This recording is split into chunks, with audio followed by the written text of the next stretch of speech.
Assalamualaikum warahmatullahi wabarakatuh. Bismillahirrahmanirrahim. Alhamdulillahi rabbil alamin. Wa afdhalus salati wa atammu taslimi ala sayyidina Muhammadin wa ala alihi wa sahbihi ajmain. Rabbi shrah li sadri wa yassir li amri wahlul 'uqdatam min lisani yafqahu qawli. Subhanaka la ilma lana illa ma 'allamtana innaka antal alimul hakim. Allahumma akhrijna min zulumatil wahmi wa akrimna binuril fahmi waftah alaina bima'rifatil ilmi wa sahhil akhlaqana bil hilm waj'alna mimman yastami'una al-qawla fayattabi'una ahsanah. Allahumma ati nufusana taqwaha wa zakkiha anta khairu man zakkaha anta waliyuha wa maulaha.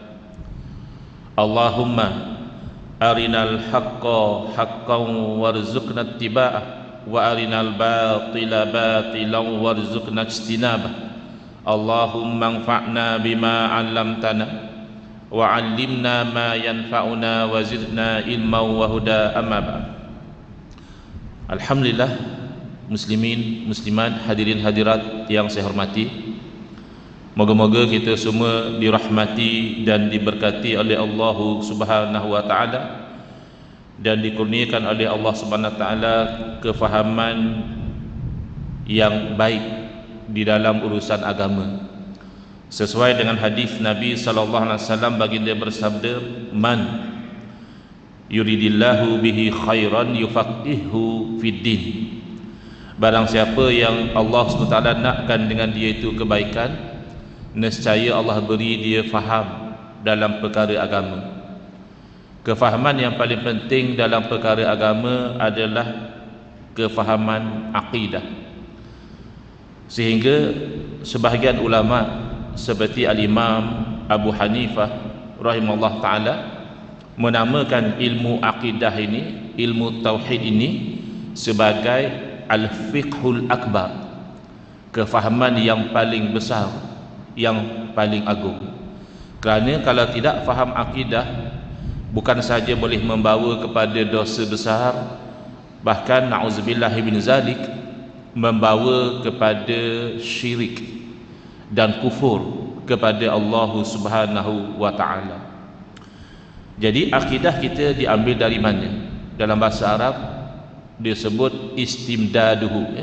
Dalam mana-mana ilmu ada mabadi, permulaan-permulaan ilmu yang 10, ya. Ada 10 permulaan ilmu. Salah satu darinya adalah istimdaduhu. Ilmu ni mai dari mana? Ambil kok mana ilmu ni? Atau dalam bahasa kita kata sumber dia. Maka sumber akidah adalah Al-Quran dan As-Sunnah. Ini sumber akidah, keyakinan kita disokong oleh kemampuan akal untuk memahami keyakinan-keyakinan ini. Maka dalam akidah ada dua jenis dalil. Satu namanya dalil naqli yang diambil daripada wahyu. Naqala maknanya pindah, maksud pindah situ ambil daripada wahyu. Yang kedua adalah dalil aqli, iaitu yang ditunjukkan oleh akal fikiran yang sihat, dan itu membawa kepada yang disebut hukum akal. Hukum akal sangat berkait rapat dengan akidah. Di zaman kita ada orang mempertikaikan hukum akal, mempertikaikan penggunaan akal di dalam akidah. Ada orang berkata, saya ustaz, dalam akidah saya merujuk kepada Al-Quran dan Sunnah. Baguslah, Masya Allah. Yang tak bagus bila disambung, dia kata apa? Saya tak guna akal. Ini simptom penyakit di zaman moden ini. Bahkan mungkin zaman dahulu juga ada penyakit macam ini. Ringkasan penyakit ini disebut BBAK. Orang Kota Damansara pernah dengar penyakit ni? Tak biasa dengar, saya terangkan, ya. BBAK ni penyakit yang selalu kita jumpa dalam Facebook, dalam WhatsApp dan sebagainya. Ringkasan kepada biar bodoh asal confident. Biasa dengar. Kenyataan itu bodoh. Kenyataan mengatakan saya ikut Quran dan Sunnah lalu saya tidak guna akal, ini menzalimi Quran dan Sunnah, seolah-olah Quran dan Sunnah agama kita tidak beri kita guna akal. Sedangkan dalam Al-Quran banyak ayat-ayat yang Allah SWT menemplak afala ta'qilun, kenapakah kamu tidak menggunakan akal, afala tatafakkarun, awak hampa tak fikir tengok kah, wa fi anfusikum afala tubsirun, dalam diri hampa sendiri hampa tak mau perhati kah. Bahkan salah satu punca masuk neraka sebagaimana yang dirakamkan dalam suratul Mulk, Allah Ta'ala berfirman, wa qalu law kunna nasma'u aw na'qilu ma kunna fi ashabis sa'ir. Ahli neraka merintih mengatakan, kalaulah dahulu di dunia kami mahu mendengar. Ada orang dia tak mahu dengar, walaupun telinga dengar, mental block, apa kita terang pun dia tidak akan terima. Au na'qilu, atau kami dulu menggunakan akal, ma kunna fi ashabis sa'ir, nescaya kami tidak tergolong daripada ahli neraka. Maka salah satu sebab masuk neraka adalah tidak menggunakan akal. Tapi boleh ke ustaz guna akal dalam akidah? Bahkan inilah yang uslub Allah Ta'ala sendiri. Cara Allah Subhanahu Wa Ta'ala, uslub para rasul adalah menggunakan dalil akli di dalam akidah. Allah berfirman, "Lau kana fihi ma alihatun illa Allahu lafasadata." Kalaulah ada di langit dan bumi Tuhan-Tuhan yang banyak selain daripada Allah, nescaya binasa langit dan bumi. Tuhan banyak ke Tuhan satu? Tuhan satu.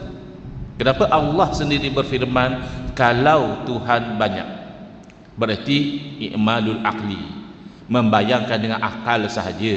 Dalam dunia realiti Tuhan satu, tapi bayangkan dengan akal, kalau Tuhan, jangan kata banyaklah, Tuhan lebih dari satu, kan mustahil, kerana sifat Tuhan maha berkuasa, kuasanya mutlak, maha berkehendak. Kalau Tuhan lebih dari satu, dua cukuplah. Maka kuasa Tuhan yang mana yang akan terlaksana, kehendak Tuhan yang mana yang akan lulus. Tuhan ni nak macam ini, Tuhan dah tu lagi nak macam lain, la fasadata, nescaya binasa langit dan bumi. Berarti mustahil Tuhan itu banyak. Bahkan saya rasa ramai yang ambil berat dengan dunia politik sudah mula rasa kepanasan bahang PRU 15. PRU kita tahu 15 ke 14 ke atau bila-bila pun memakan belanja besar, bukan 1-2 juta, barangkali ratusan juta ataupun puluhan juta, ratusan lah barangkali, dan juga menyebabkan ketegangan di kalangan masyarakat. Maklumlah masa berkempen, yang ni cakap macam ni, yang cakap macam itu. Apa kata moving forward, kita tak payahlah buat PRU, jimat kos, tak ada dah bergaduh penat-penat. Habis macam mana? Ialah siapa yang minat untuk jadi kerajaan, kita rantik, tak payah PRU. Kalau satu pihak yang minat, senang ustaz. Masalahnya ramai yang nak jadi kerajaan. Paling-paling kalau dalam konteks politik kita sekarang ni, ada PN, BN, DN, bukan DN, PH. Jadi kalau kita pakai konsep yang dicadangkan tadi, tiga kerajaan lah kita rantik, pasal tiga-tiga berminat, tak payah PRU. Habis 3 kerajaan, Perdana Menteri nak pilih yang mana? Masing-masing kerajaan lantik Perdana Menteri masing-masing. Kabinet, masing-masing Perdana Menteri lantiklah kabinet masing-masing. Itu agak-agak macam mana? Masih ingat tak masa kita ada satu saja Menteri Kesihatan pun kadang-kadang kita tak tahu cocok 2 kali ke 3 kali ke, perlu booster ke tak perlu booster. Itu baru satu Menteri Kesihatan. Kalau ada 3 Menteri Kesihatan, itu macam mana kita keliru dan celaru? Logiknya adalah, kalau negara sekecil Malaysia pun kita tak boleh bayangkan ditadbir oleh lebih dari satu kerajaan, langit bumi, lautan dan daratan, manusia dan haiwan, ini boleh ditadbir oleh lebih daripada satu Tuhan? Mustahil. Mustahil itu hukum akal. Nabi Ibrahim alaihissalam ketika membuktikan tauhid dan menolak syiriknya Namrud, Nabi Ibrahim menggunakan dalil akal, kerana akal yang sihat tidak boleh menerima Tuhan tapi lemah. Kenapa cuaca macam tak mendung hari ni? Tuhan penat.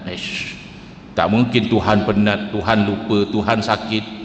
Yang namanya kekurangan itu bila dinisbahkan kepada Tuhan, akal terus blok.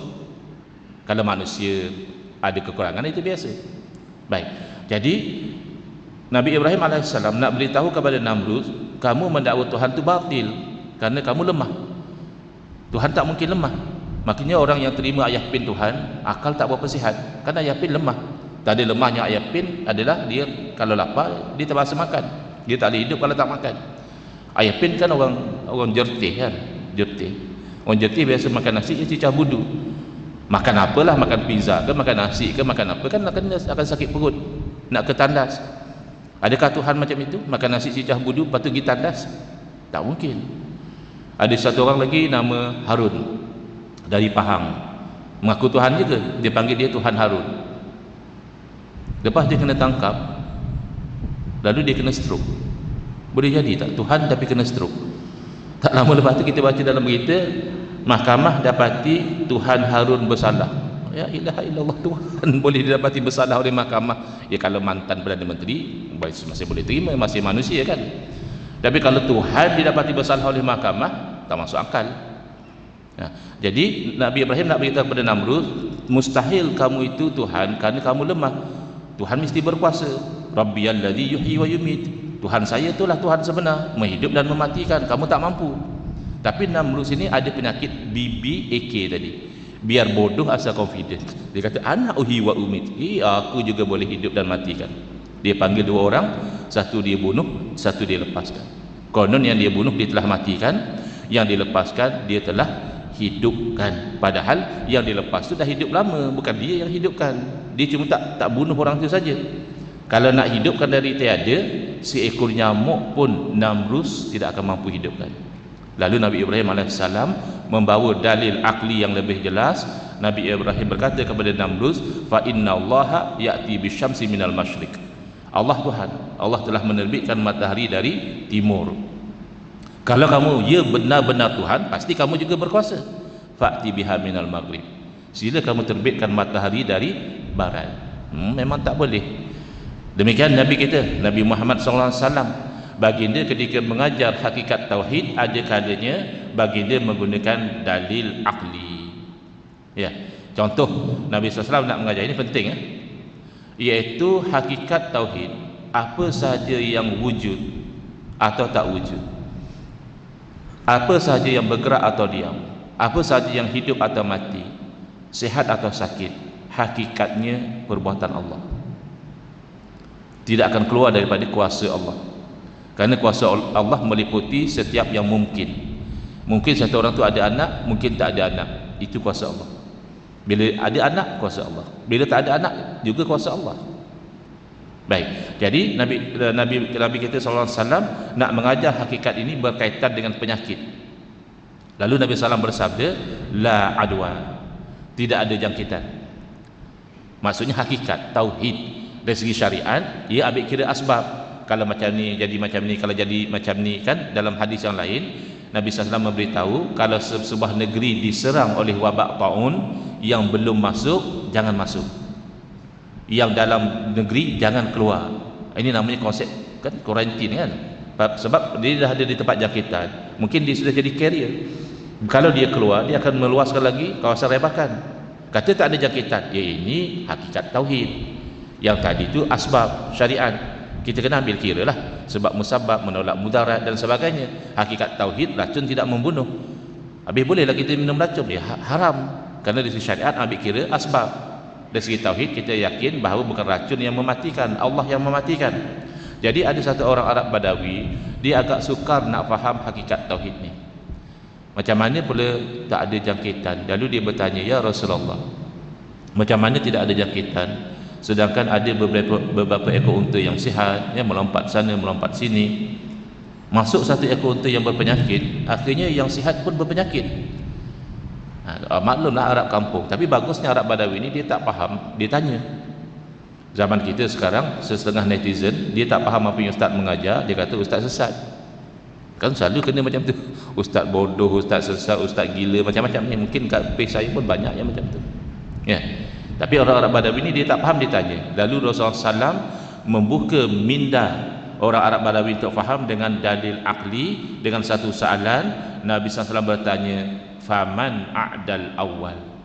Kalaulah penyakit ini memangnya dengan jangkitan, maka siapakah yang menjangkiti unta yang mula-mula sakit?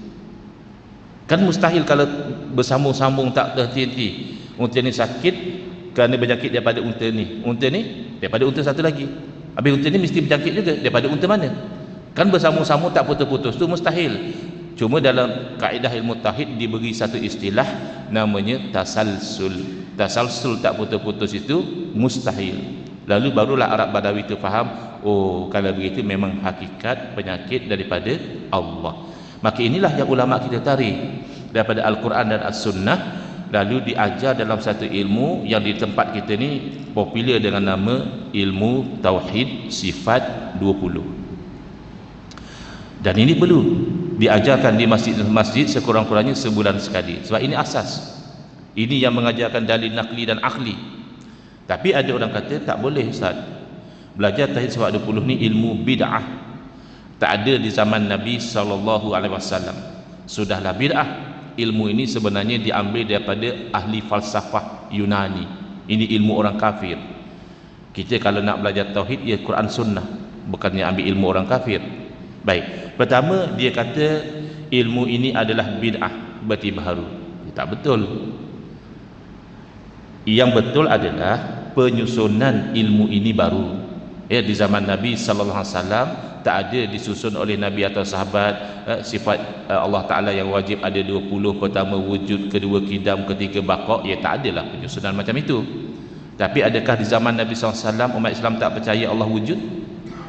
Adakah umat Islam tidak percaya Allah wujud tanpa ada permulaan? Adakah tidak percaya Allah wujud tidak akan binasa? Mukhalafatuhu ta'ala lil hawadis, tidak percaya Allah itu tidak sama seperti makhluk.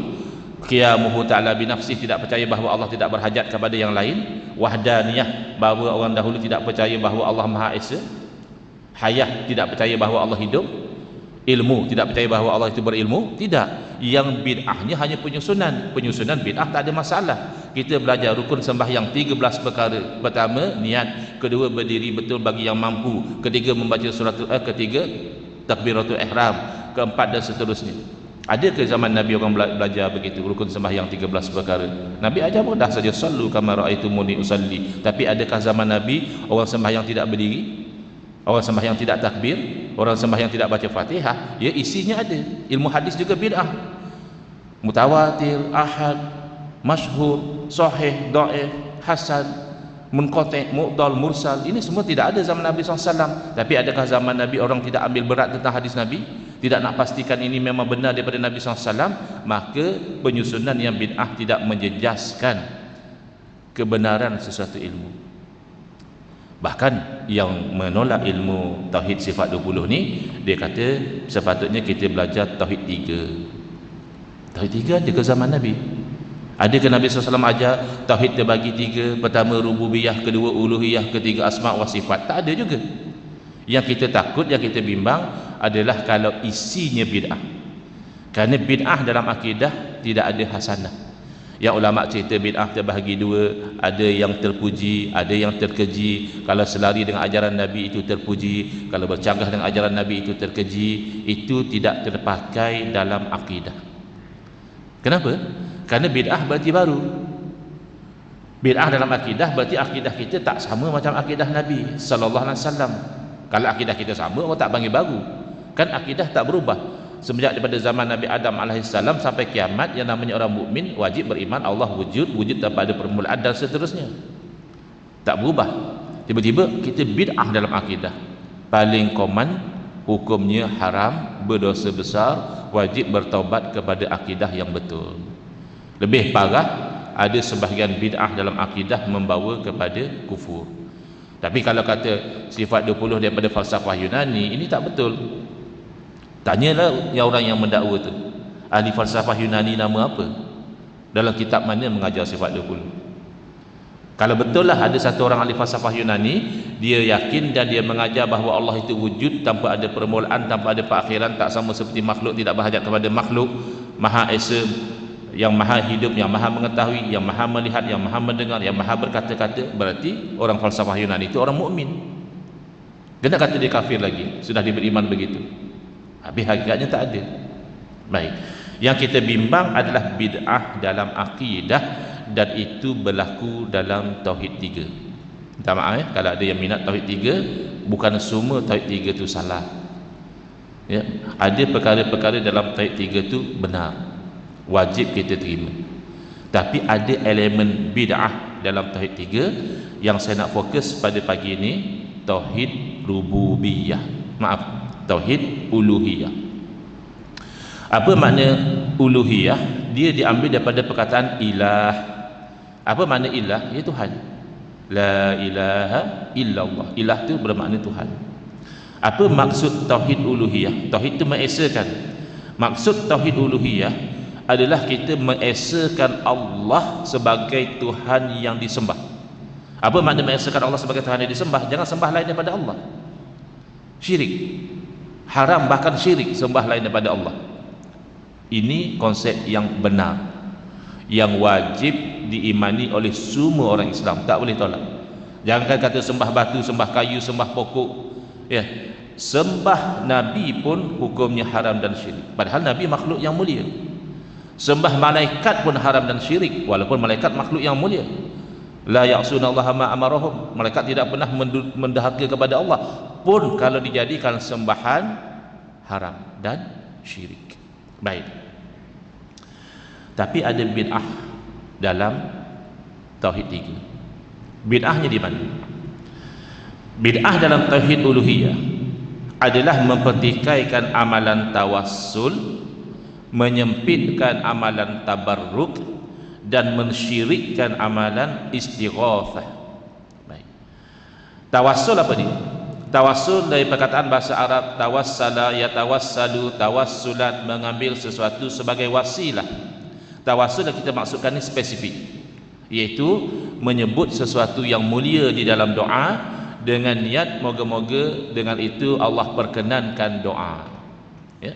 Kita berdoa biasa pun boleh, tak tawassul pun boleh. Bukan wajib tawassul.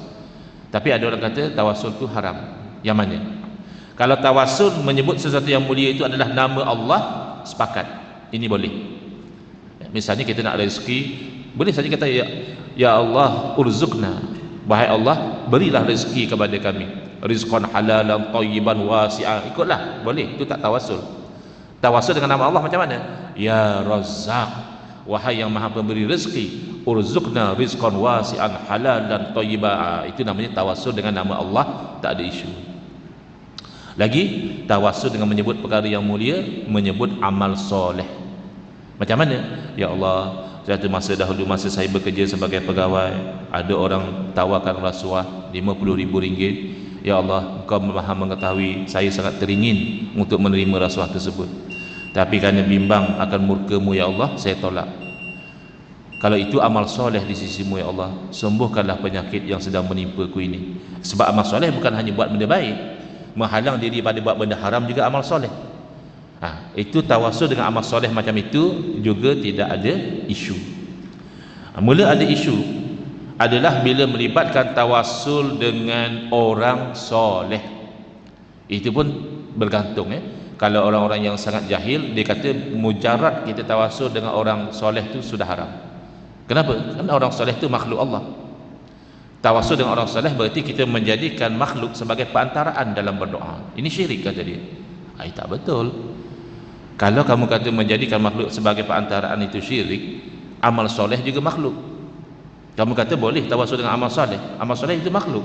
Dalil Allah berfirman, wallahu khalaqakum wa ma ta'malun. Allah yang ciptakan kamu, kamu itu makhluk Allah. Wa ma ta'malun, apa yang kamu amalkan, soleh atau tidak soleh, itu makhluk Allah. Jadi apa justifikasi? Tawassul dengan satu makhluk namanya amal soleh, ya bagus, boleh. Tawassul dengan satu makhluk lain namanya orang soleh, ya itu haram, syirik misalnya, tak ada. Tapi yang mengaji di kalangan mereka yang terpengaruh dengan bid'ah dalam tauhid 3, tauhid uluhiyah ini, mereka tidak kata begitu. Mereka kata tawassul dengan orang yang masih hidup boleh. Kita tawassul dengan tok guru kita yang soleh misalnya, ya Allah, dengan kesolehan guruku, Kau perkenankanlah doaku. Guru kita masih hidup, ada duduk di kota Damansara ni. Okey, boleh.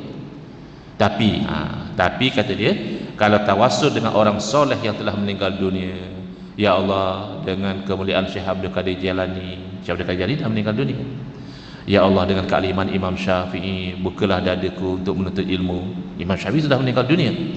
Jadi kata mereka, tawassul dengan orang mati itu khilaf di kalangan ulama.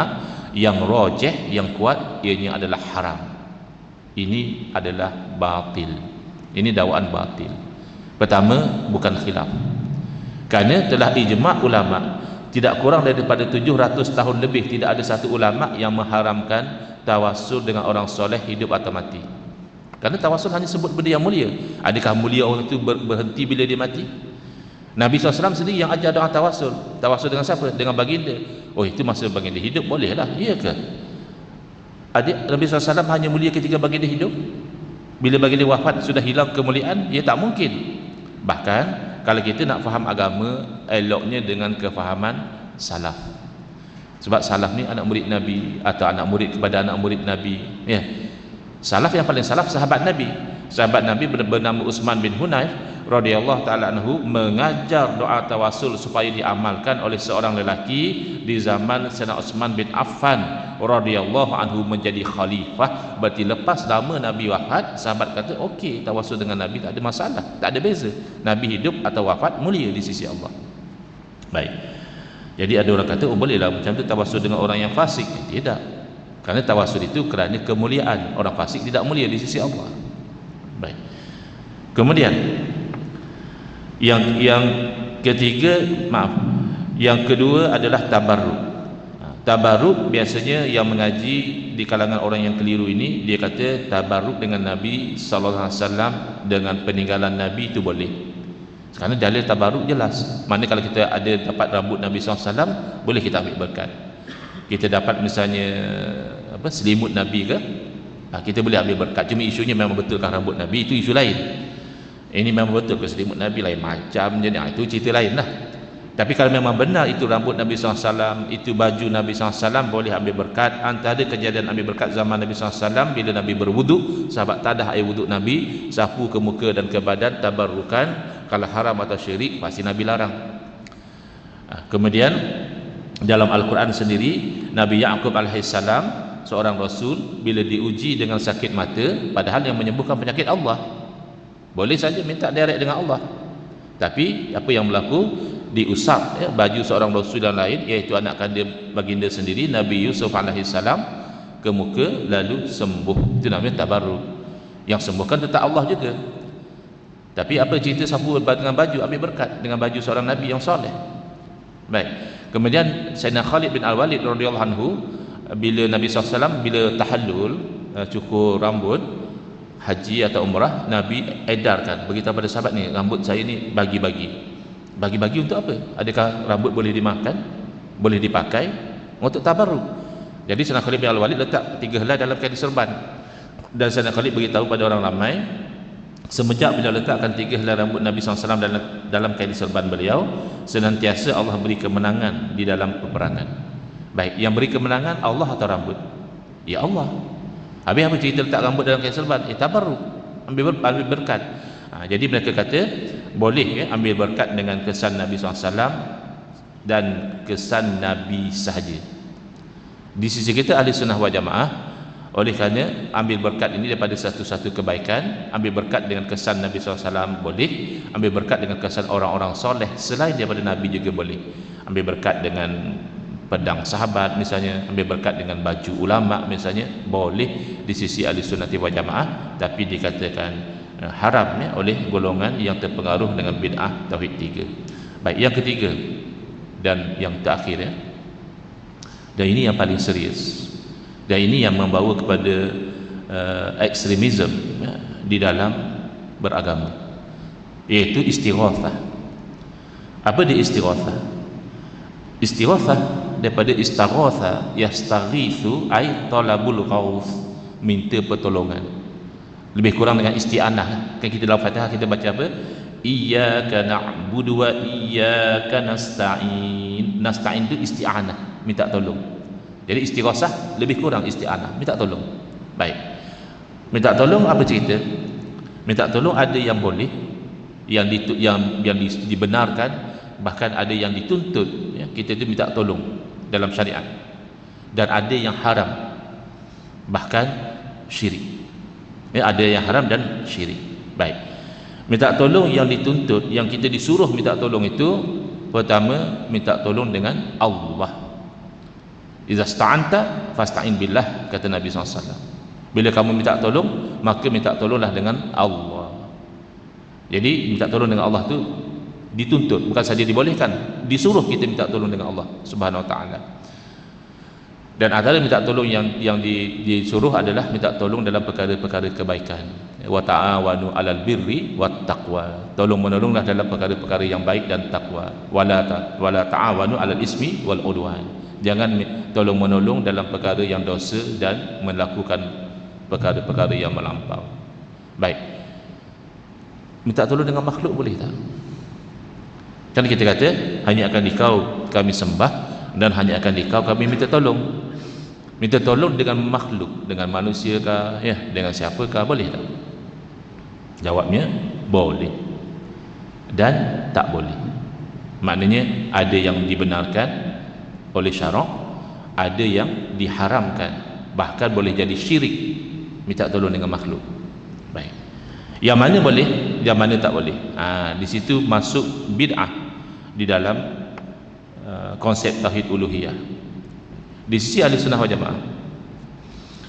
Oleh kerana hakikatnya segala sesuatu itu adalah perbuatan Allah. Ini namanya wahdaniyatul af'al, mengesahkan Allah pada perbuatan. Berdasarkan ayat Quran tadilah, wallahu khalaqakum wa ma ta'malun. Maka kita berkeyakinan makhluk ini dan perbuatan makhluk tidak memberi kesan. Dalam bahasa lama dia kata tidak memberi bekas. Bermula segala af'al yang baharu itu tidak memberi bekas. Perbuatan makhluk tidak memberi kesan, yang memberi bekas hanyalah Allah juga. Mana kita makan nasi, nasi itu makhluk. Syirik tak makan nasi, mana ada syirik, biasalah makan lapar. Tapi kita kena yakin yang mengenyangkan kita itu bukan nasi, Allah yang mengenyangkan kita. Sekira-kira kalau Allah kehendaki, boleh saja kita rasa kenyang tanpa makan nasi, dan boleh juga kita tak kenyang walaupun dah makan nasi. Habis kenapa kita makan? Itu namanya asbab. Kita observe cause and effect. Biasanya lepas makan tu cause, kita rasa kenyang, kenyang tu effect. So boleh kita itu bertransaksi dengan asbab, tak ada masalah. Tapi jangan sekali-kali kita beriktikad nasi lah yang mengenyangkan, bukan Allah. Nasi itu memang tabiat nasi itu mengenyangkan lah. Itu namanya naturalist, golongan yang meletakkan sesuatu itu pada tabi'i, kata dia. Kenapa? Tabi'i, ini tabi'i, nature, mother nature. Tak. Allah yang mengenyangkan. Bila makan ubat, ya, sembuh. Yang menyembuhkan ubat atau Allah? Allah. Habis ubat, usul ikhtiar, sebab musabab. Bila bersentuh dengan api, hangus. Yang menjadikan hangus itu Allah atau api? Ya Allah. Habis apa cerita sentuh dengan api hangus, sentuh dengan api hangus? Itu namanya asbab, kebiasaan. Hukum adah. Hukum adah kita kata kalau bersentuh api, hangus. Adah ni mana kebiasaan. Tapi boleh jadi tidak hangus. Kerana ada sesuatu yang menghalang. Kerana mukjizat berlaku pada Nabi Ibrahim AS. Kerana karamah berlaku pada Abu Muslim Al-Khawlani. Tapi kebiasaannya kena api, hangus. Yang menghanguskan bukan api, ya Allah. Kalau api sentiasa hangus, Nabi Ibrahim pun hangus, Abu Muslim Al-Khawlani juga hangus, tapi Allah tidak izinkan. Berarti Allah yang menentukan hangus atau tidak hangus. Ini nama taksir. Maka di sisi kita minta tolong dengan makhluk apapun, hidup atau mati, ya, hukumnya adalah haram dan syirik sekiranya dengan iktikad makhluk itulah yang memberi. Tapi kalau dengan iktikad makhluk ini sebenarnya tidak boleh buat apa-apa, saya minta tolong ini hanya sebab musabab sahaja, maka itu dibolehkan. Ya.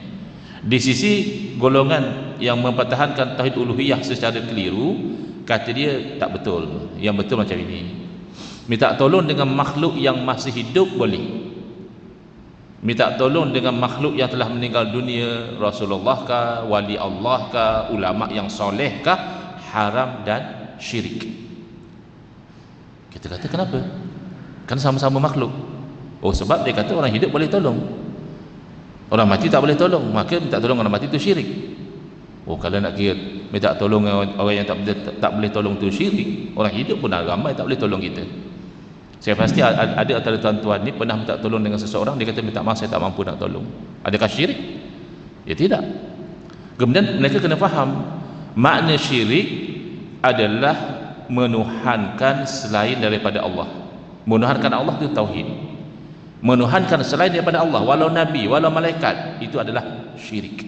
Kalau kamu kata minta tolong dengan orang mati adalah syirik, berarti minta tolong dengan orang mati itu adalah menuhankan orang mati. Kalau begitu, minta tolong dengan orang hidup adalah menuhankan orang hidup. Bolehkah menuhankan orang hidup? Ya haram. Yang menuhankan ayah Pin, maksudnya ayah Pin masih hidup, tak syirik? Ya syirik. Yang menuhankan Harun, masa Harun masih hidup, syirik atau tidak? Ya syirik. Syirik bukan tengok hidup atau mati. Yang menuhankan Fir'aun, yang menuhankan Namrud ketika mereka masih hidup, semuanya musyrikun. Karena syirik tidak melihat pada hidup atau mati. Syirik adalah menuhankan. Minta tolong bukan menuhankan. Kalau minta tolong itu menuhankan, berarti minta tolong orang hidup juga tidak boleh. Nah, jadi kata dia, habis minta tolong orang mati, apa orang mati boleh buat yang sesuai dengan dia? Apa yang sesuai dengan orang mati? Sabit dalam hadis-hadis Nabi sallallahu alaihi wasallam bahawa orang mati mendoakan kebaikan buat orang hidup. Yang tak faham macam-macam lah, dia takwil. Oh, dia kata kalau boleh tak tolong orang mati, awak hampa tak pergi kat kubur tu suruh dia, orang mati tu goreng mi ke apa, buat maggi goreng ke apa. Tak sesuai lah dengan dia. Dia di alam kubur, bukan kerja dia goreng mi. Minta tolong yang sesuai dengan dia lah, itu mendoakan. Bahkan tokoh tauhid tiga yang terawal atau yang antara yang terawal, itu Al-Imam Ibn Taymiyah rahimahullah, beliau sendiri menerima bahawa orang mati mendoakan orang hidup. Cuma kata beliau tak boleh minta. Mana dalil? Tak ada dalil. Dan saya baru balik pada Perlis semalam juga saya ada minta dalil. Katanya istighosah dengan orang mati tak boleh. Ada dalil tak? Banyaklah dalil. Quran semua. Mbak Mai satu nak dengar? Sengap sampai sudah. Kata banyak dalil, takkan tak boleh sebut satu. Baik. Jadi kalau macam tu, boleh minta tolong dengan makhluk dengan syarat kita beriktikad bahawa yang memberi adalah Allah. Boleh tak kita minta tolong dengan Nabi Isa alaihissalam? Kita kata ya Isa aghisni. Selalu kan orang cakap ya Muhammad madad ya Rasulullah. Ya Rasulullah aghisni, ya Allah ya Rasulullah tolong saya. Kita dah jawab tadi. Kalau kamu i'tikad Rasulullah yang beri, tak betul, itu syirik. Tapi kalau kamu i'tikad Rasulullah hanya sebab, tak ada beza hidup atau mati. Bahkan ini dilakukan di zaman sahabat, dan sahabat tidak ingkar ya. Satu orang pergi ke makam Nabi SAW, boleh cek dalam kitab Fathul Bari Syarah Sahih Bukhari, Imam Ibn Hajar Asqalani membawakan riwayat ini dengan sanad yang sahih. Satu orang lelaki minta pada Nabi SAW lepas Nabi wafat, ya Rasulullah istasqi li ummatik, wahai Rasulullah tolonglah minta hujan buat umatmu. Jadi nak ikut pandangan Ibn Taymiyah yang tidak bersandar pada dalil, atau nak ikut dalil. Sayyidina Umar bila tahu cerita itu tak marah pun. Sayyidina Umar kan tegas, keras. Kalau syirik minta tolong orang mati, pasti Sayyidina Umar bising. Baik. Jadi boleh tak minta tolong dengan Nabi Isa alaihissalam? Ya Isa aghisni, wahai Isa tolong saya.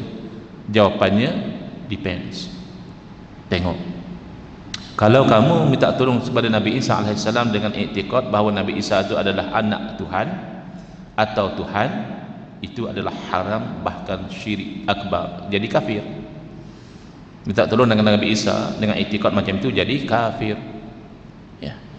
Habis kalau kita minta tolong dengan keyakinan bahawa Nabi Isa ni seorang Nabi yang soleh, sebagaimana kita minta tolong kepada Nabi kita, minta tolong kepada Nabi Yusuf, Nabi Yaqub, Nabi Harun, Nabi mana sekalipun, di sisi Ahlussunnah wal Jamaah itu boleh. Tapi mereka dah wafat, ya wafat, maka sesuai dengan alam roh, mendoakan kepada Allah dan sebagainya. Kalau nak kata Nabi pada masa hidup boleh, pada masa wafat dah tak boleh tolong, tak betul. Dalam Al-Quran Allah berfirman, Qul la amliku li nafsi naf'an wala dharra. Katalah wahai Muhammad, aku tidak milik untuk diri aku sendiri sebarang manfaat atau mudarat. Bila tu? Masa Nabi masih hidup. Itu maknanya hakikat. Asbabnya mana? Illa masya Allah. Kecuali apa yang Allah kehendaki, maka Nabi SAW menjadi sebab kebaikan. Saking jadi budaya pula budak-budak kita kata wahai Jesus tolong saya. Ya, soal budaya itu soal nombor dua. Soal hukum, boleh tak boleh?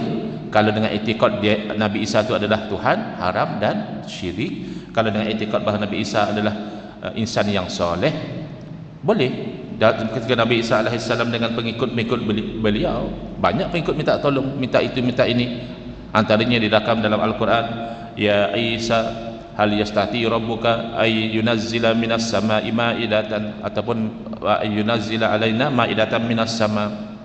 Ya. Jadi ya Isa tidak berarti mesti ya Isa sebagai Tuhan.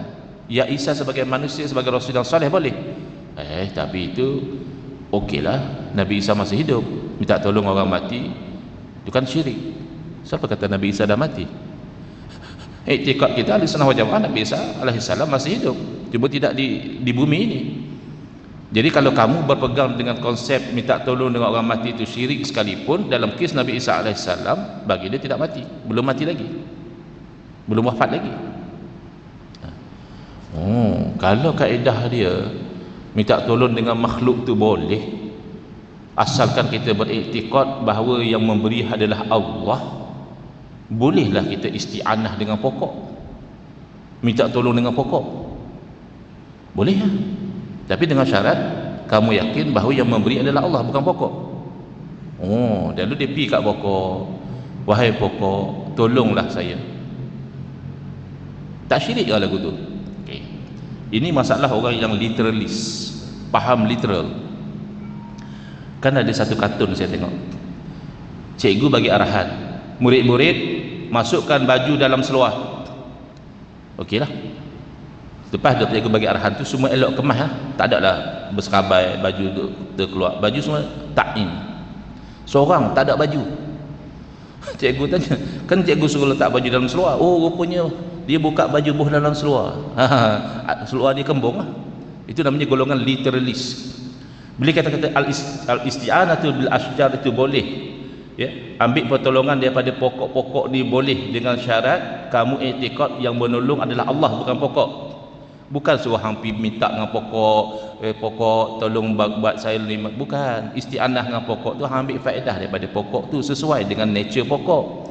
Apa dia? Kalau nak buat rumah, tebang pokok tu, jadikan kayu yang elok, cantum tu cara isti'anah dengan pokok. Kalau nak berobat, tengoklah pokok tu sesuai untuk penyakit apa, hang rebuih lah, hang proses lah, hang bakar ke apa, ikutlah dia punya cara dia. Itu isti'anah dengan pokok. Kalau hang pergi kat pokok, wahai pokok, tolonglah saya, syirik tak? Syirik, haram kalau dengan iktikad pokok itu seperti Allah juga. Kalau dia tak iktikad macam tu, Ustaz, dia hanya minta tapi dia tahu Allah yang tolong, itu tidak syirik tapi bodoh. Bodoh lah hang buat satu benda tak kena dengan cara dia. Kan satu benda tu Allah buat ada cara dia. Minta tolong dengan pokok, ni cara dia. Minta tolong dengan api, ni cara dia. Minta tolong dengan api, kalau macam majusi minta tolong dengan api itu menganggap api itu Tuhan, ya syirik. Minta tolong dengan api itu, hang guna api untuk panaskan badan, hang guna api untuk masak makanan, tu makna isti'anah dengan api. Bukan api ke api, tolong saya nak exam ni, api tolong saya nak kerja ni. Tu tak cerdik lah. Awak jadi lagu tu, dah mengaji tinggi-tinggi sampai PhD pun tak cerdik, susah lah. Jadi conclusionnya, tauhid uluhiyah setakat mengatakan bahawa wajib kita itu menyembah kepada Allah sahaja, haram dan syirik menyembah kepada selain daripada Allah, itu adalah konsep yang benar, tidak ada bid'ah, itu hakikat. Tapi bila mana melarat sampai mempertikaikan tawassul, menyempitkan tabarruk, mensyirikkan, ini syirik akbar ya. Golongan yang bid'ah dalam tauhid tiga ni, tauhid uluhiyah ni, dia kata siapa yang istighasah dengan orang mati, dia jadi kafir, halal darah, boleh dibunuh. Ini bercanggah dengan sunnah para sahabat, yang mana para sahabat tidak melihat beza orang mati orang hidup, semuanya makhluk Allah, hakikat tak boleh buat apa-apa. Kalau asbab boleh Allah jadikan sebab kebaikan. Orang mati biasanya dengan doa-doa daripada mereka. Wallahu alam. Kita sudah memperi jam 7.30 ya. Saya rasa sudah sesuai untuk saya berhenti setakat itu, kecuali kalau tuan-tuan ada nak tanya satu dua soalan, silakan. Ada? Kalau saya mampu jawab. Kalau tak ada, setakat itu hadza wabillahi taufiq wal hidayah. Wassalamualaikum warahmatullahi wabarakatuh. Bismillahirrahmanirrahim. Alhamdulillah bil alamin wassalatu wassalamu ala asyrafil anbiya'i wal mursalin wa ala alihi wa sahbihi ajmain. Allahumma shrah sudurana wa ahsin akhlaqana wa azim ujurana wa nawwir qulubana bi nuri hidayatika kama naqarada bi nuri syamsika abadan abada bi rahmatika ya arhamar rahimin. Walhamdulillah rabbil alamin. Amin ya rabbal alamin. Wal afu minkum.